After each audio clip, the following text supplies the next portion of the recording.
Welcome to What's in Your Neighborhood, conversations for the shame shifter in all of us. I'm Melanie Vargas. After decades in executive leadership and coaching high performers, I've learned the real work happens in the parts that we hide.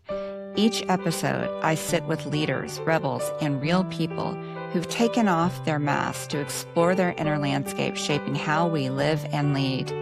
If you're ready for more truth, courage, and authenticity, you're in the right place. So let's go there.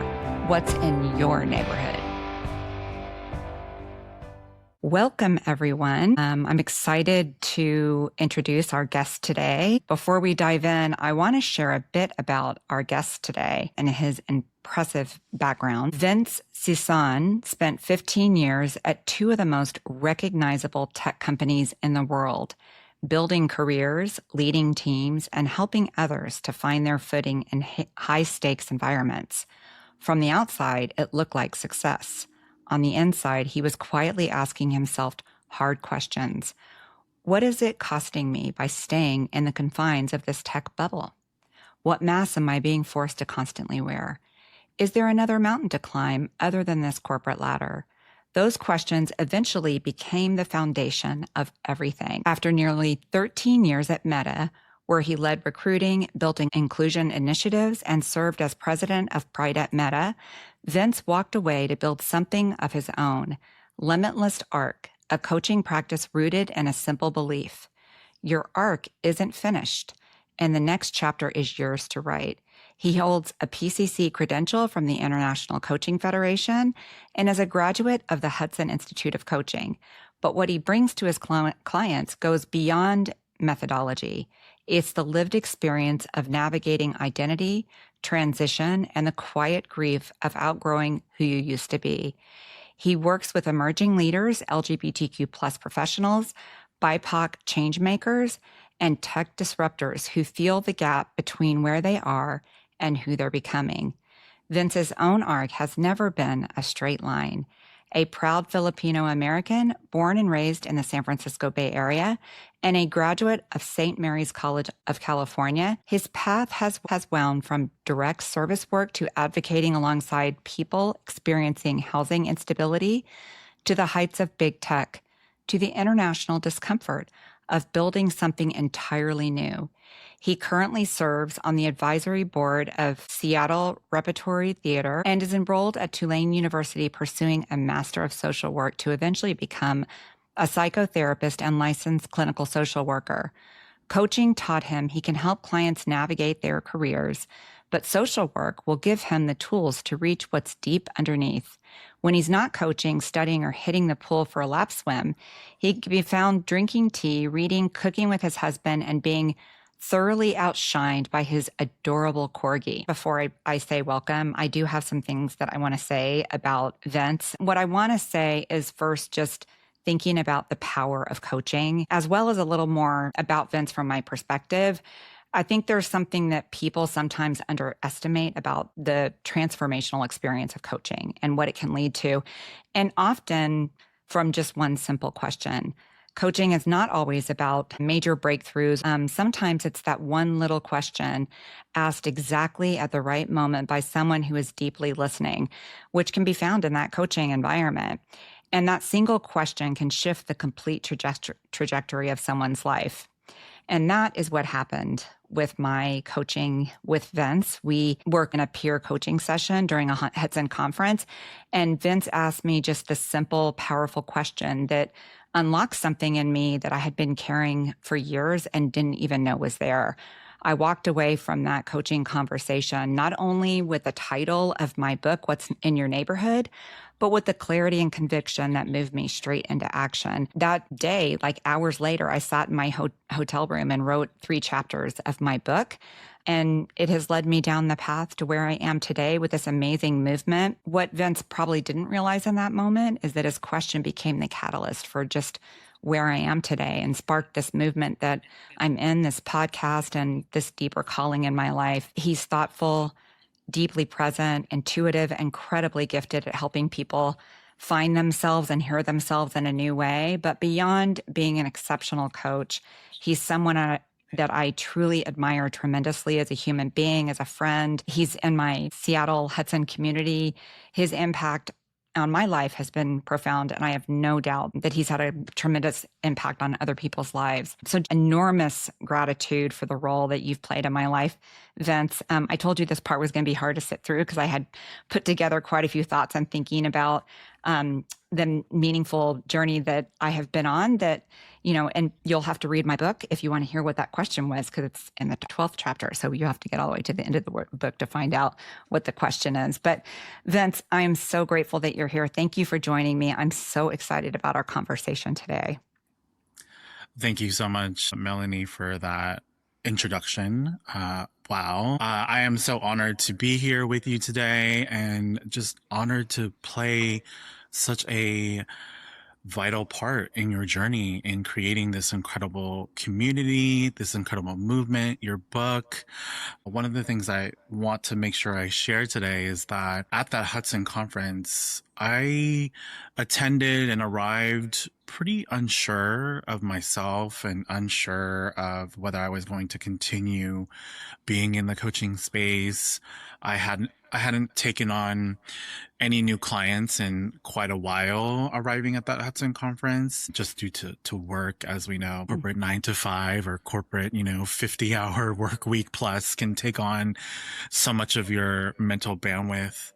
So I really arrived unsure of my coaching capabilities, if I still had it in me. And no one really from my small learning group was attending the conference. So I felt a little like a fish out of the water. And but that moment, that peer-to-peer coaching moment that we had between each other, I mean, it just was everything that I needed at the right moment of time. It gave me the confidence, honestly, to keep going and to recognize that, yes, Vince, like you can step away for a little bit, but the coach will always live within you. And for someone like yourself to tell me, I've been coaching and I've been coached for 20 plus years, and some of that was the best coaching I've ever received. I mean, full transparency, walked away and had a very emotional moment. Because it was just a moment of self-realization that, like, no, Vince, you can do this. You are gifted. You can coach even the most experienced coaches and individuals and professionals out there. Self-doubt, never goes away, but I needed that moment more than I think you even realized. We So I'm both so glad. needed that moment because I had felt the same through that whole conference. I had all the very loud inner critic going on, and a lot, there's really celebrity professional people at the Hudson conference. I mean, you're talking about elite C-level people in big, huge organizations that have gone on to be coaches, and it's intimidating. Your imposter syndrome can kick in those moments. And I had been going through a lot in my life at that time. And I remember and I don't even remember what the session was when there were five or 600 people in the room, and you stood up in front of everybody and said that you were learning who the fuck you are. This is going to be an explicit episode by saying that word, I know. But I was just blown away by your courage. And then it was almost like it was destined, because we sat at the same table that afternoon, didn't know you, I didn't plan to sit next to you. You just sat down at my table, and I thought, okay, now this is who I'm going to be peer coaching with. And it was like it was supposed to happen. So what a magical experience. Fully agree. I mean, I do believe in divine timing and divine alignment. And before I stood up in front of those 600 people and declared, I'm figuring out, or I'm realizing who the fuck I am, I remember consulting with the people around me, like, oh, should it be this explicit, or should we include this word? And everyone said with a resounding yes, you should. Like it's such a moment of power to come back to yourself and say, no, I'm remembering who the hell I am today. For sure. And that is what this journey for me has been about, is coming home to yourself. It's in this metaphor of the neighborhood. And taking off those masks and finding out who you are. And the journey home for me has been exactly that, like learning how to remove my entire identity be wrapped up in either achievements or work or whatever. And by letting that go, there's no other choice but to be who you are, because now you've taken down all the masks, right? And yeah, and at first it is very unsettling. I'd be curious, when you think about this emotional neighborhood or metaphor for it, if it's a image or a memory or something like that, what do you feel like resonates for you?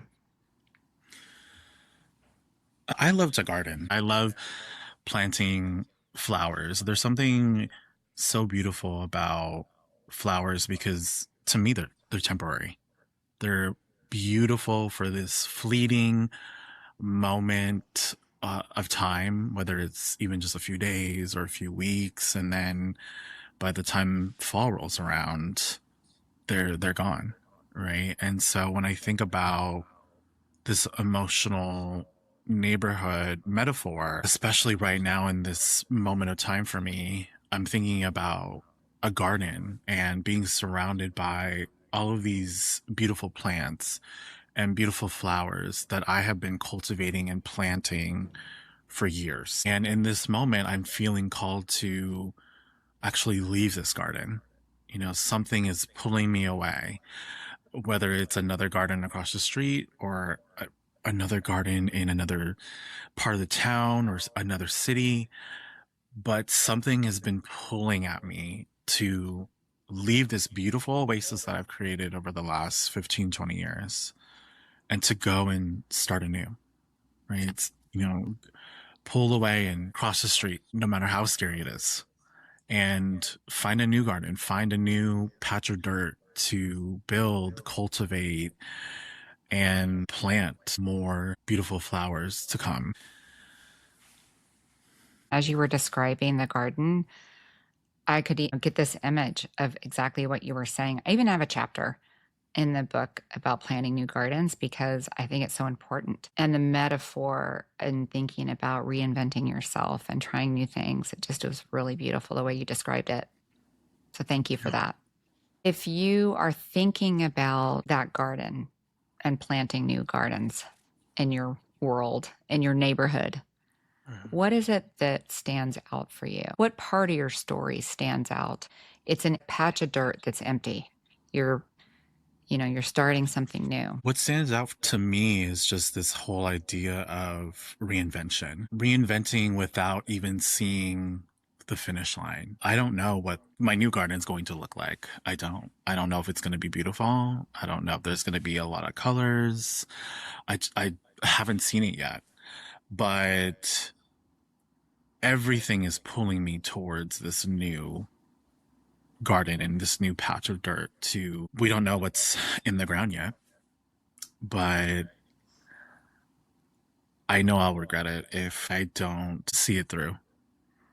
If I don't use this next season of my life to see what comes out of the ground.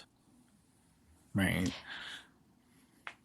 Yeah, our listeners heard your bio and some of the things that you've accomplished in your career, and it's a lot. I mean, you've had a very successful career. You've made a big impact, big tech, and all the different things. And the courage to just completely reinvent yourself, it takes a lot, especially when you're in a big, stable job, the big, stable paycheck. And to take that leap is hard. What would you say to our listeners out there that might be stuck thinking about taking that leap? I mean, first of all, what I want to say is if you're not ready to make the leap, it's okay. I wasn't ready for years. I listened to every voice of self-criticism. I've listened to my own self-doubt. I listened to the voices that told me like, oh, next year is a better time. Or how about you take a sabbatical? Maybe that'll make things better. Or how about you change roles or change departments or change, something about your environment other than the big thing, right? They call it golden handcuffs for a reason. Mm-hmm. But what I want to say to people in that situation is that listen to that voice that's asking you, what is it costing you by staying. Yeah. As a coach myself, I tend to ask that question a lot to my clients, but I wasn't willing to even ask that question to myself. I wasn't willing to look in the mirror and ask myself, what is it costing you by staying where you are? hmm I love that question. And also, something I wanted to circle back to that you said is it's okay if you're still stuck. Whatever you're stuck in, if it's a relationship, a job, whatever the thing, we always have a lot of opinions. And often they're rooted in like something we have no experience in. Mm-hmm. And freely share them about what people should and shouldn't be doing. That's what I love about coaching. We're not Mm-hmm. advising. And people will frequently either place a judgment or an opinion or give advice on what you should or shouldn't be doing. The truth is, everybody's path is different. Uh-huh. Everybody's path is different. Sometimes it takes a while, and that is okay. And so I love that. The other thing I was thinking I'd like to ask you about, you talked about, I forgot how you labeled it, but you said something about that internal dialogue that you were having. What were some of the voices that were the loudest for you during all that? Yeah, it's such a great question. And if I would love to circle back again real quick if I can to put it into Hudson terminology, this notion of cocooning, right? I carried a lot of internal shame and guilt for cocooning for so long. Mm, I mean, for years, I had other Hudson coaches ask me, Vince, when are you going out on your own? When's it happening? When are you taking the leap? And my go-to was always this whole notion of like, oh, not yet. I'm still cocooning, hmm but year after year, so I'm cocooning, and year after year, those other voices got louder and louder of like, okay, Vince, like, what is it? What is it costing you? I mean, butterflies can only stay in a cocoon for so long. I think to get to the root of your question, to be honest, was turning 40. I recently turned 40. With these milestone birthdays, at least in my experience, it causes you to really reflect about, okay, what did you accomplish this last decade and what do you want to accomplish in the next? And for me, I just woke up and said, you know what, on my 50th birthday, 10 years from now, I don't want to be in the same place. I don't want to still say that, oh, I've been cocooning for the last 10 years. Like, what is the future Vince going to be proud of? How do I make that person proud? I wanted to make sure I thought about what do I want to do for the next 25 years of my career, of my life. Do I want to be stuck doing what I'm still doing? And I loved my job as a recruiter. As recruiters, we're in the business of changing people's lives. hmm And we're there when a person decides to make a career move, take a new role at a new company. We have a front row seat to someone's major move in their life. And then coaching brought me to a place of like, okay, as a coach, I can do more than just help someone figure out their next role. I could truly help someone transform and put their goals to paper and put in the work, the inner and the outer work to have those goals come to fruition. And now, as I transition again and pursue psychotherapy, now I can help someone heal the trauma, the grief that influences how they show up in the boardroom, how they show up in life, and how they show up in their everyday. And so for me, it was like, all right, it's time for me to get out of this cocoon because I have that why now. I can see a path to this fully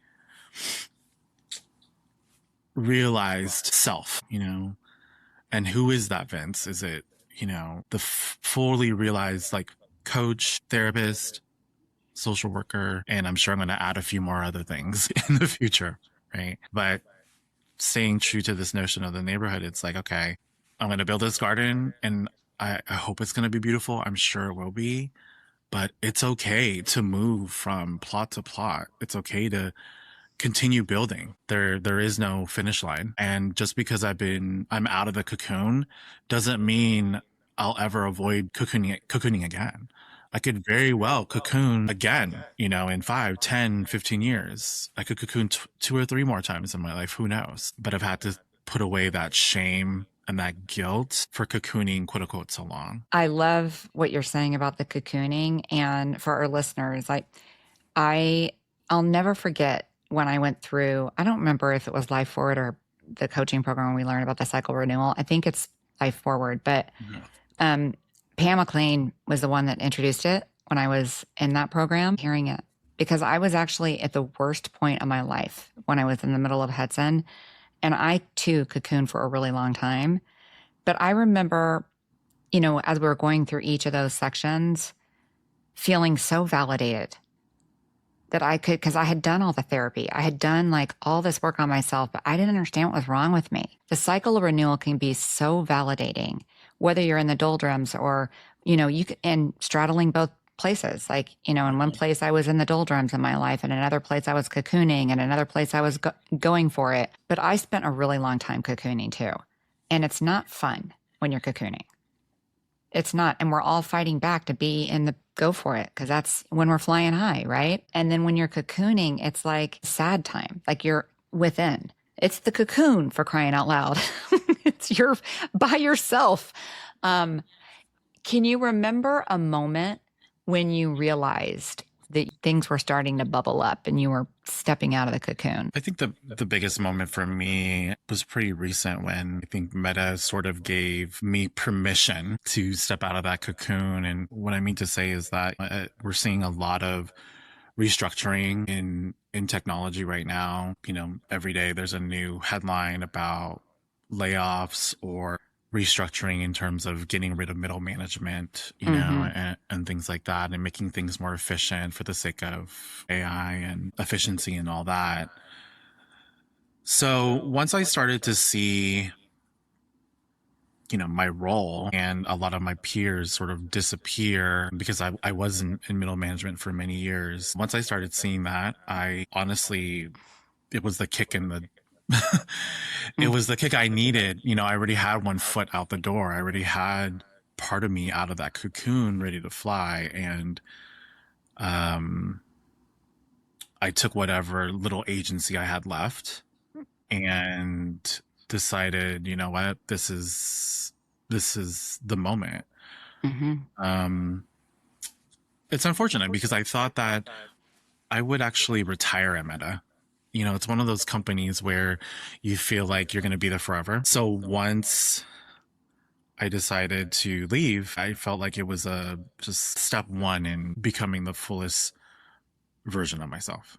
There is this concept of like, one door closes, another one opens up, right? Sometimes the door needs to close for us. Sometimes we close it on our own. Even I can think back to relationships that I didn't close the door, but I was very grateful somebody else did, because it wasn't what I needed. And, to me, that's a universe coming in and saying, nope, we're going to close that door for you. It's time. And then, here we are. I love that we're trying to stay in the metaphor too. The door's in the neighborhood.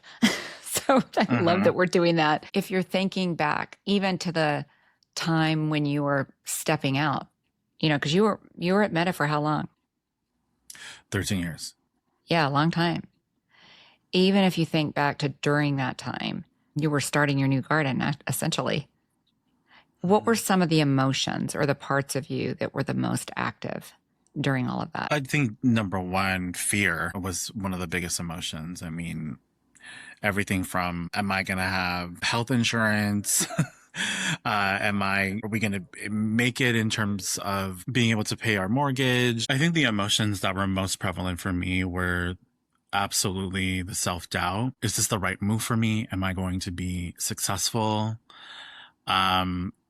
Even right at the genesis of this whole change, I had so many false narratives about, Vince, you're not even going to get into grad school. You've been out of school now for 20 plus years. No university is going to want some, washed up tech bro that is pivoting careers.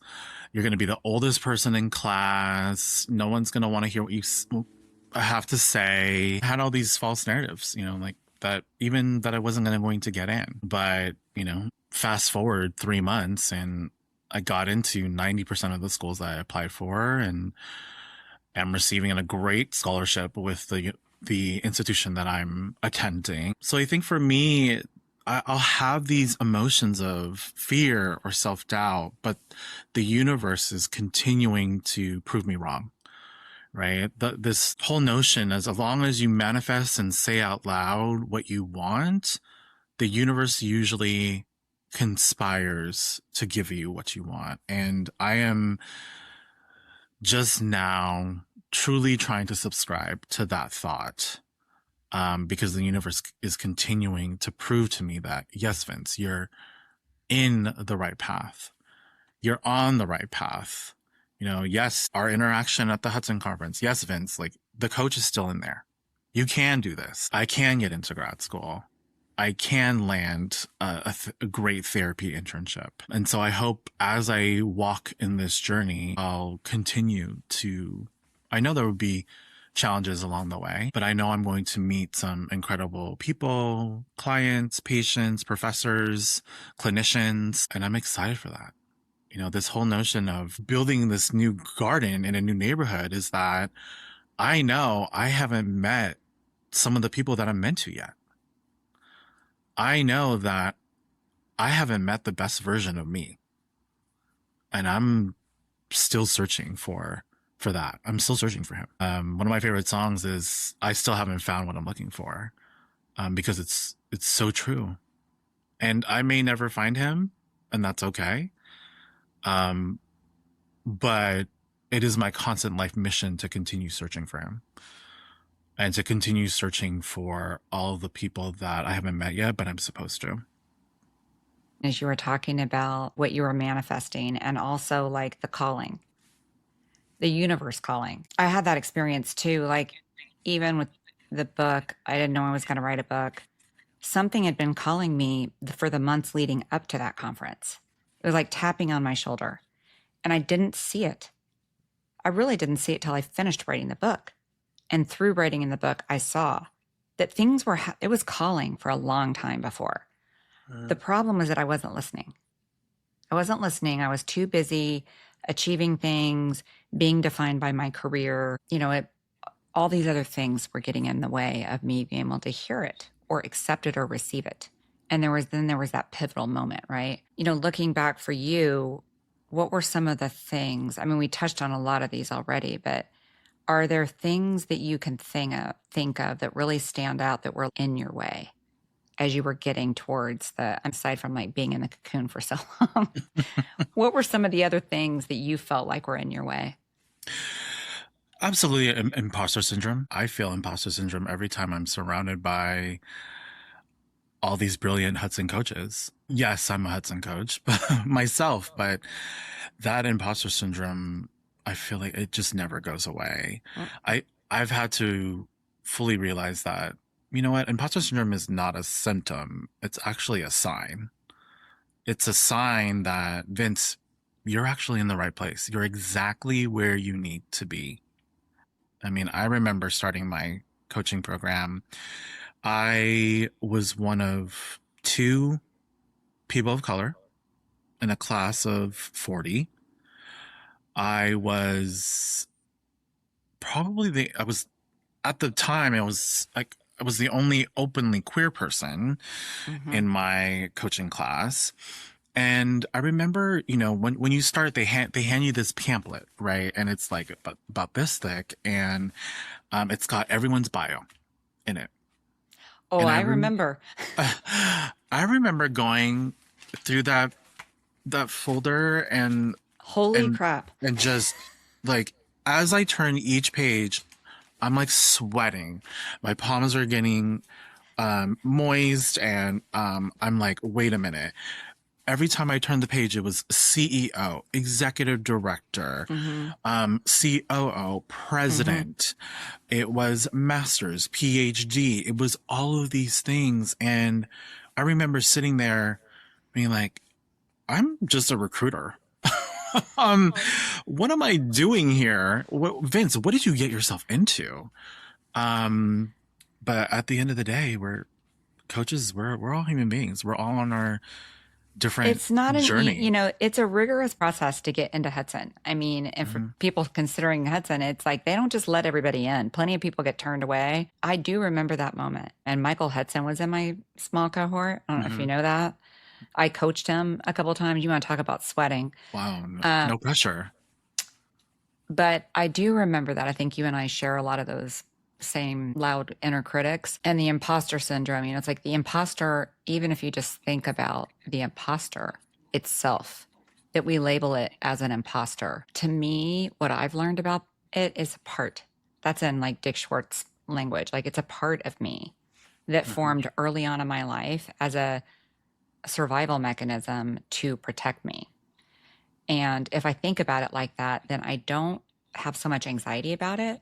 I'm able to approach it with a compassion for myself. And then I also am able to almost coach it in a sense because I'm there with gratitude to accept it and receive it versus like trying to ask it to step aside. I don't know if that, if that means anything to you, but that's how I think of it now. It does. I mean, I Mm-hmm. think imposter syndrome is not something to shy away from or to see as an enemy. Mm-hmm. It is something to embrace, right? I think you keep mentioning something about embracing it, letting things in. Um, and that takes a lot of work. I have to remind myself often of like, Vince, like, yes, this is a new environment. Yes, you might be the dumbest person in the room, but you've been through harder things. You've grown up queer, Filipino American, a child of immigrants, bigger bodied. You've lived with chronic pain for many, many, many years. There are many hard things that you've gotten through and continue to go through. You'll get through this too, right? Yeah. And so imposter syndrome is not something to shy away from or seen as the enemy. I mean, we deal with that with chronic pain, right? Every time that you um see pain as something in your body to shy away from and to push away, the pain actually amplifies in my experience. Mm-hmm. But once I say, you know what, yeah, my I'm in pain today, but it's okay. It's going to come with me today. It's going to walk with me today. What is my pain today trying to teach me today? Once I do that and I let it in, it's like magic. It's like the pain levels maybe go down just one or two notches, and it reinforces this whole notion of how powerful the mindset is. Yeah, for sure. I have a lot of health stuff, and a lot of my health stuff has been from trauma stuff in my past. And I have learned to have a different mindset around those things in my journey of healing and integration. It's been a very important part of coming home to myself. We talked about this a little bit around this idea of coming home to yourself and being authentic and true to who you are, which is partly why when you stood up in front of all those people, I wanted to just run over to you and just give you a great big hug. Sure. Um, when you think about this process for you and coming home to yourself, what does that what does that mean for you? I think for me, this whole notion of coming home is that home is not just this stagnant thing. It is something that's constantly evolving, something that I'm constantly redecorating, something that I'm constantly building. Um, and I mean, it's such human nature, right? We, I know someone who's always, I don't know, remodeling their home, right? And if we think about, um, just the human spirit. Sometimes we're just never happy with what we have or how our current home looks like. And that's okay. Um, but this whole notion of coming home to myself is that, I've been here, but it's okay if it continues to evolve and continues to reinvent, and it's okay if I want to repaint or remodel. Um, that's okay, and giving myself permission to do that, and giving ourselves permission to do that is really important. Yeah. Love that. And also the image of how you were describing remodeling and repainting. And to me, some of that is around reinventation, yes, but also acceptance. When you think about the journey, the path that you've had, and you've described so much already about what you've been through in your life, I talk a lot about the mask. Work was a mask. Pretending like I fit in to cover up the imposter syndrome was a mask. It was almost like I put on an armor. I put on a suit every day to pretend like I fit in because I didn't feel worthy to be in the executive suite or the wherever I was. And so I felt like I was acting a part. For me, that was how my imposter showed up, that inside I had this whole story that I acted my way in and that I was just a really good actor.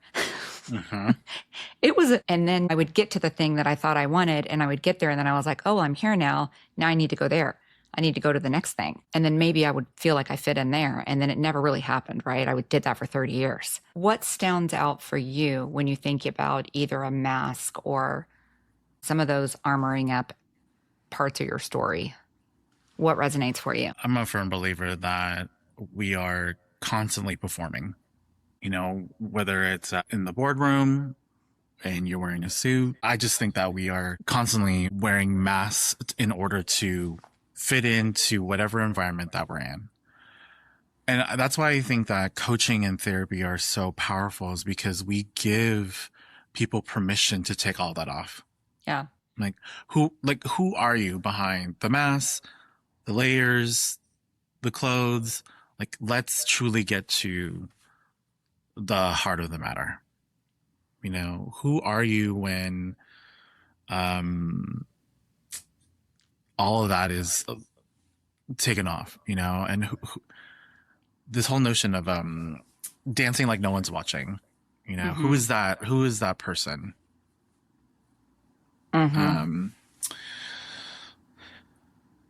That's where I think truly that's where our home is. Who are we as humans in our home, inside the four walls, but no one else is looking? Who's that person? That's what interests me most. Yeah, and that we can create that space for our clients. I am curious because it's been a year since we had that peer coaching moment. And you stood up in the room about learning who the fuck you are. We can say that word now because we're going to mark this as explicit. Great.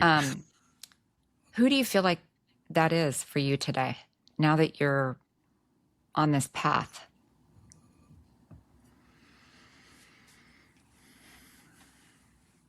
I feel like I'm still stepping into who I am and who I'm meant to be in this new chapter. But I am definitely a year later more in line with who I want to be and who I want to become. I'm right now in this period of remodeling and rebuilding, going back to school, going into an internship that I know almost nothing about, and going into these rooms and environments that I have not been in for 20 plus years. And I am in this constant state of, oh my gosh, did I make the right decision? Do I belong in this space? And that's this whole notion of being the imposter again, right? But to me, these feelings indicate to me that I'm in the right place and I'm on the right path. And I'm meeting so many incredible people along the way. Incredible coaches, coaches turn therapists, therapists turn coaches, um, solo entrepreneurs. I mean, it is a whole new world out here. And it took me stepping out of that environment that did give me so much, but it took me breaking out of that cocoon, breaking out of that garden, whatever metaphor you want to use. It took me, it, it, it took that action in order for me to now be open to receive so many amazing experiences and people. So when you ask about, are you different than that person that you met a year ago? Absolutely, 1,000%. And I'm proud of that. I really am. Because after cocooning and staying put for so long, I can actually be very proud to say, like, yeah, this is my current journey. And I'm evolving into the next best version of myself. I love what you said. And even the idea of cocooning is like, we know what happens after the cocoon is gone, right? Beautiful butterfly emerges. Even in the garden concept, we could pull that in. And this idea of rebuilding, it isn't overnight. Even like remodeling your house, rebuilding a house doesn't happen overnight. So funny to me that we get to this point where like, we're going to take this step. And then all of a sudden we expect that the house is going to be painted, all the walls are all going to be up, and it's going to be perfect within like 2 months. I should know exactly what I'm doing, exactly what the path is, and I should be confident that I'm doing these things. And the truth is, that's just not reality. That's why I like the idea of, remodeling or rebuilding as you're reinventing yourself, because your path is going to be different than anyone else's. And then just, those things that you talked about that get in the way, like fear, which is such a roadblock, right? And fear also will drive us to go back to old things and creating those narratives, right? What are some of the thoughts or narratives that you have had that you've noticed as you've been on this journey of rebuilding? I think the biggest one for me is this whole notion of, if it's in the way, it is the way. I love that. It That's is a the Vince way. quote right there. The only path forward is through.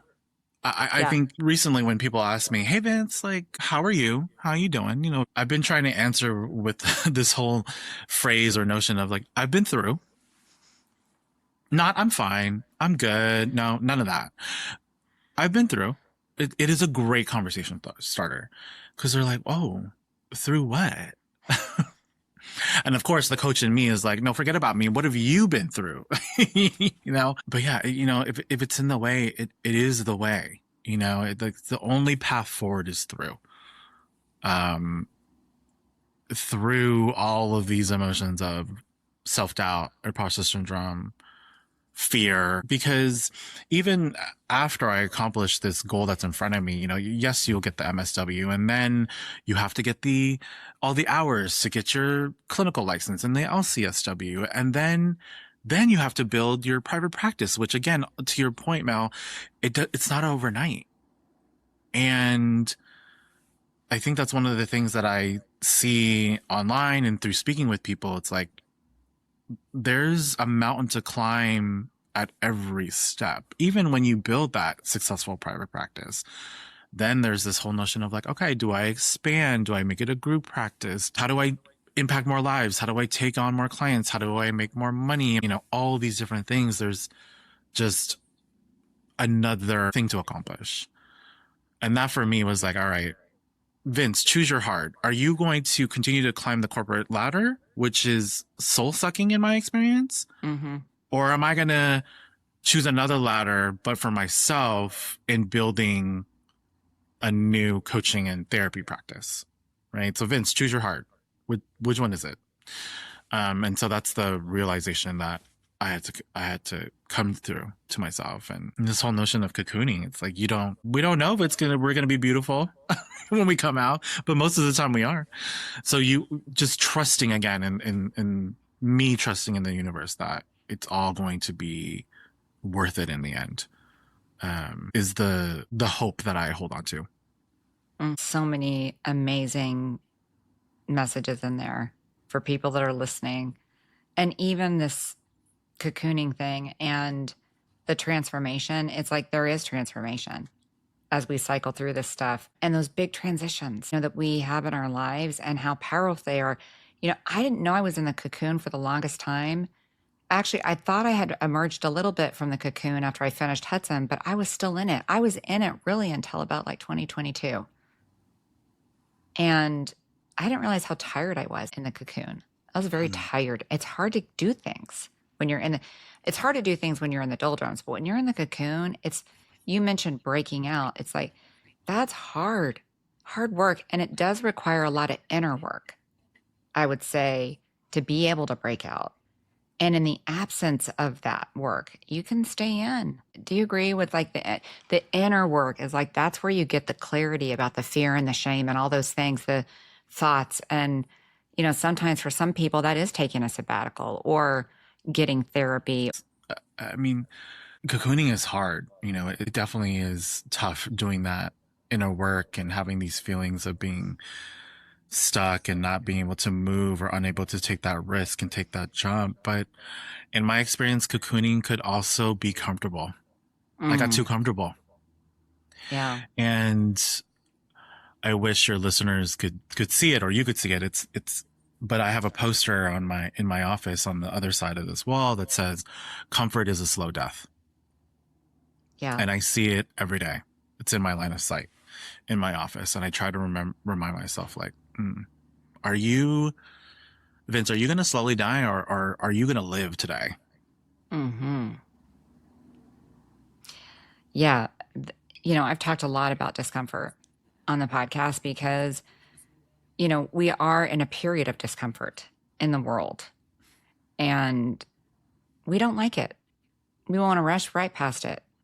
We want to throw a new AI at it, throw a new system at it, you know, work through it, numb out the discomfort somehow. Social media and media in general, whatever the thing is. And the truth is, it's like, that's the beauty of it, is the discomfort in it. Right. And you did all that. Yeah, you did all that. I love that poster. You're going to have to send me a picture of it. I will. I'm going to have to order it on Amazon so I have it front and center the next time I'm uncomfortable and I want to get to immediate gratification, because it's hard. Mm-hmm. Yeah, I think we really do want a quick fix for a lot of things. And most of the time there's not a quick fix. Yeah. Yeah. Is there a message or an insight or a hope that you'd like our listeners to carry away? The message that I want listeners to carry away is befriend the fear. I saw fear as the enemy for a long time. And it takes a lot of work to try and see it as a friend and companion. But it wasn't until I started befriending the fear that I could see what was possible for myself. I could see the new flowers popping out of the dirt. Mm-hmm. Fear is the biggest roadblock to our path forward. One of my favorite questions is, what if fear weren't there? What if there was no fear? How would you feel about this thing that you're thinking about? If they're just like, fear's gone, you know, we don't have to worry about money. We don't have to worry about this. Like, everything's gone. Mm-hmm. And the other thing I talk a lot about is, like, most of the stuff we worry about, the stuff we fear, doesn't happen. Does not happen. So we spend a lot of time worrying about stuff, never does happen. And yet it holds us back. is the thing that holds us back. Yeah, that's a beautiful, beautiful thing to say. We've talked too about, I remember your words when you said that little bit of agency that you had left when you left Meta. And when you think about healing or integration or even maybe agency, what does that look like for you now? I think there are a lot of things that I am trying to unlearn. Even this whole idea of being available all the time and having to respond to an email or a message right away. I've just been so conditioned by my almost 2 decades in the corporate world to be available at all times. I think maybe this is why there's this whole idea of stepping into therapy, because sometimes there's clear boundaries. You get your 50 to 60 minutes and then we're done.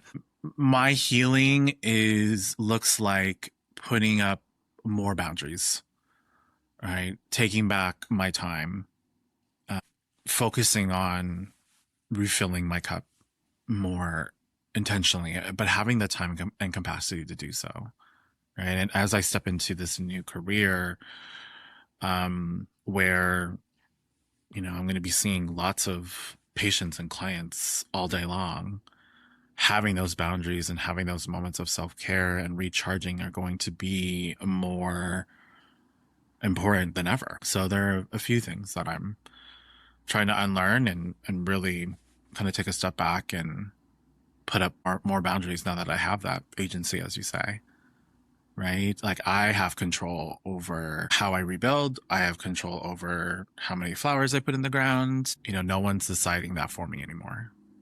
So, that's something that I'm really excited about. I think that was beautifully said. Again, so many powerful things in your words today that I'm taking away. I cannot wait to see what's next in your life. It's going to be really fun to watch it play out. You are going to be, you are a gifted coach. And then if you weave in the therapy practice, I just cannot even imagine. It's going to be really fun to see your life unfolding. I'm so honored to be a part of your journey in just even a small way. And I was just so thankful that you're willing to come in this space with me today and talk about your beautiful garden that still, I have all these images of the garden with the butterfly and the transformation. And even if you think about our community and your community in your garden and the people that have supported you along the way, what does that look like for you now as we're coming to a close? I'm nothing without the people in my neighborhood. Both this emotional neighborhood that we're talking about and my literal neighborhood. Our home is just surrounded by incredible neighbors that are like-minded, extremely diverse. We've gotten very close with some of our neighbors and traveling to far destinations for their anniversaries and celebrations and things like that. And it's just a gift, right? Life isn't meant to be done alone, and it takes a lot of people to help you keep going, to refill your cup. One of the stories I want to share is that our first Thanksgiving in this house, my husband and I wanted it to be small, and we just invited both of our parents. We're very lucky that both sets of our parents are still alive, and it was just the six of us, at a quiet Thanksgiving. But the core memory for me was my husband and I being able to thank our parents. Like, all four of them are immigrants and immigrated to the United States to build a better life for their children. And the gift of being able to host them in our home and say all of the sacrifices that the four of you made, this house is a testament to those sacrifices. So that was a huge gift.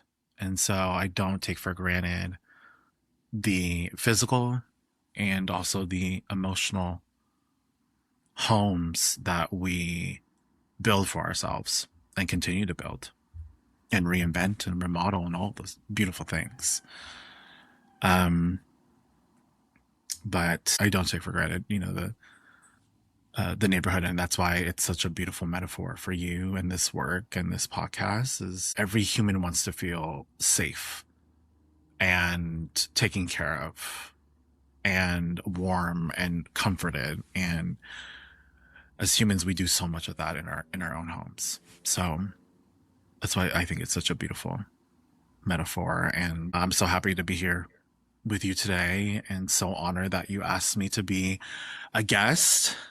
And I'm in an incredible company with all of the different guests that you have. And I'm just grateful and humbled to be here. Well, thank you. I couldn't imagine the first season passing by without having you on here. It was meant to be. And also, like, we're both building our new neighborhoods, or the new garden in the new neighborhood. We're both doing that. And you can reinvent yourself a million different times. I mean, I have. It's like I'm in the middle of it now. I have no idea it's like a noodle on the wall right now. Not making any money. Noodle's probably just going to drop off on the floor at any point in time. And you know what? It's like, I'm okay with that. So, I might fail. Failure, I failed a bunch of times. And I'm okay with that too. And that's the beauty of the neighborhood, right? We can paint a new wall anytime we want, put up new siding, pull all the damn flowers out and replant them, and put any color we want in there. And so I love that. And it's part of the reason why I wanted the metaphor. Sometimes it's easier to tell our story in a metaphor than to tell the real part of it. It was for me when I wrote the book. Just, you're such an important part of my story. I appreciate you so much. And you're going to be an amazing therapist, amazing coach therapist, whatever you decide to do with your life and your career and your journey. And I cannot wait to see it unfold. So thank you for being a part of it. Thank you for being a part of my neighborhood. And you are a part of mine always. Thank you so much. Thank you. Thank you for joining us today. As you head back in your day, we invite you to notice what's happening in your own neighborhood, at work, at home, or inside yourself. Change often starts close to home, and sometimes the smallest shift in awareness can create the biggest ripple. If something in today's conversation stayed with you, we'd love for you to carry it forward and share it with someone else who might need it too. And if you're finding value in these conversations, it would mean a lot to us if you subscribed and left a review. We're just getting started, and your support really helps us grow the community. Until next time, take care of yourself and each other.